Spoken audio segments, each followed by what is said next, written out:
ভাঙড় তৃণমূল কংগ্রেস কোনো তোলাবাজের আশ্রয় দেবেন না। আমাদের দল কোনো তোলাবাজকে আশ্রয় দেবে না। ভাঙড়ের তৃণমূল কংগ্রেস নেতা আরাবুল ইসলাম বাড়ি ফেরার দিনই ভাঙড় 2 নম্বর পঞ্চায়েত সমিতি থেকে এমনটাই জানালেন আরাবুল বিরোধী হিসেবে পরিচিত খায়রুল ইসলাম। পঞ্চায়েত সমিতিতে থাকা আরাবুল ইসলামের ঘরে 22 জন পঞ্চায়েত সমিতির সদস্যদের নিয়ে রুদ্ধদ্বার বৈঠকের পর এমনটাই জানান খায়রুল। পঞ্চায়েত সমিতির আমরা যে 22 জন মেম্বার আছি, আমাদের পরিষ্কার ঘোষণা, কোনো তোলাবাজে ভাঙড়ের কোনো স্থান নেই এবং আরাবুল ইসলামের কোনো স্থান নেই। পাশাপাশি এদিন বাড়ি ফিরে নিজের বিরুদ্ধে ওঠা কোনো অভিযোগের পাল্টা প্রতিক্রিয়া দেয়নি আরাবুল ইসলাম। তার একটাই কথা, 1 সপ্তাহের মধ্যে সাংবাদিক সম্মেলন করে সবটা জানাবো। আমার এই ব্যাপারে কোনো এখন কিছু বলার নেই, আমি সমস্তটা পরে বলবো। আমি আপনাদের সমস্তটা ডিটেল জানাবো ভাঙড়ে আমার উপরে কি হলো, কেন হলো, কি কারণে, সেটা আমি নিশ্চয়ই সবাইকে জানাবো।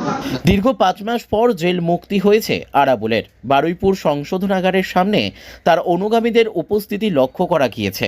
বাড়িতে চলেছে মিষ্টি মুখ। শতাধিক কর্মী সমর্থকরা আসছেন আরাবুল ইসলামের সঙ্গে দেখা করতে। সাংবাদিকদের প্রশ্নের উত্তর দিয়েছেন সচেতনভাবে। বেফাস মন্তব্য করবে না তা যেন আগে থেকেই ঠিক ছিল। তবে চরিত্র যখন আরাবুল ইসলাম, তখন না চাইলেও কিছু একটা বলবেন তা তার বক্তব্যে স্পষ্ট।